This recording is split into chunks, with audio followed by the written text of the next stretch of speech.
ඊළඟට අපි බලමු 2019 පේපර් එකේ 10 වෙනි ප්‍රශ්නේ. 10 වෙනි ප්‍රශ්නේ කියන්නේ පහත් සඳහන් ජලීය ද්‍රාවණයන්හි H2O ද ඇතුළු සන්නායකතාව අඩු වන පිළිවෙල වන්නේ. 0.1 sorry 0.01 m KCl තියෙනවා 0.1 m KCl තියෙනවා 0.1 m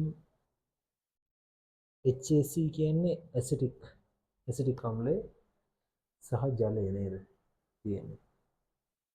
ජලයද ඇතුළුව කියලා තමයි තියෙන්නේ. හරි. දැන් මේකේ සන්නායකතාව අඩු වෙන පිළිවෙල වන්නේ කියලා තමයි අහන්නේ. මෙන්න මේ පොයින්ට් ටික වැදගත් වෙනවා. මෙන්න මේ තියරි කොටස් ටික මේකට වැදගත් වෙනවා.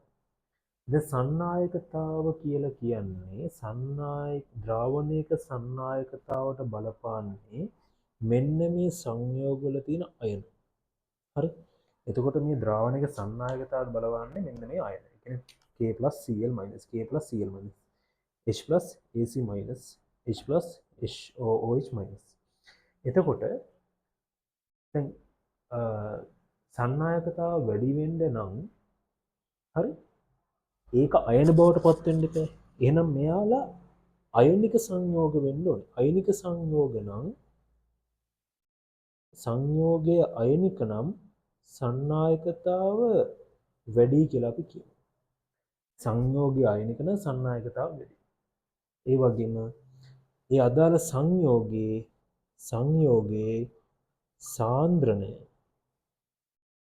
සාන්ද්‍රණය වැඩි නම් සන්නායකතාව වැඩි කියලා අපි කියනවා. මේ පොඩියට කරන්නේ හරි. ඕනම තීර ටික තමයි. හරි. ඔන්න ඔය කතන්දරය තමයි උකට බේස් වෙන තීර.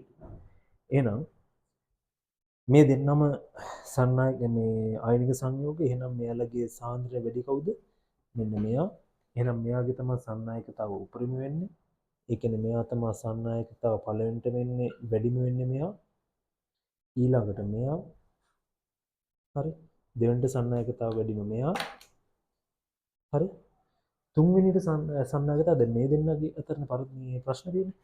දැන් ජලයට වඩා සන්නායකතාව ඉතින් කොහොමද අපි ඇසිටික් අම්ලය වැඩිනේ. හරි. සන්නායකතාව වැඩි ඇසිටික් අම්ලයනේ. එහෙනම් සන්නායකතාව තුන්වෙනිට වැඩි මෙයා අඩුම මෙයා. එහෙනම් උත්තරේ එන්නේ මෙන්න මෙයා තමයි උපරිම, මෙයා දෙවෙනිට ලොකුම, මෙයා තමයි උපරිම, මෙයා ඊට පස්සේ අඩු, මෙයා ඊට පස්සේ අඩු, මෙයා ඊට පස්සේ අඩුම වෙනවා. හතරට එනවා. ඒ කියන්නේ 0.1 m KCl ඊට වඩා අඩුයි 0.01 m KCl ඊට වඩා අඩුයි 0.1 m HAC ඊටත් වඩා අඩුයි H2O. එහෙනම් මේකට අනුව උත්තරේ කීයද? 4 වෙනි උත්තරේ. එහෙනම් ආන්සර් එක වෙන්නේ මොකද්ද? 4.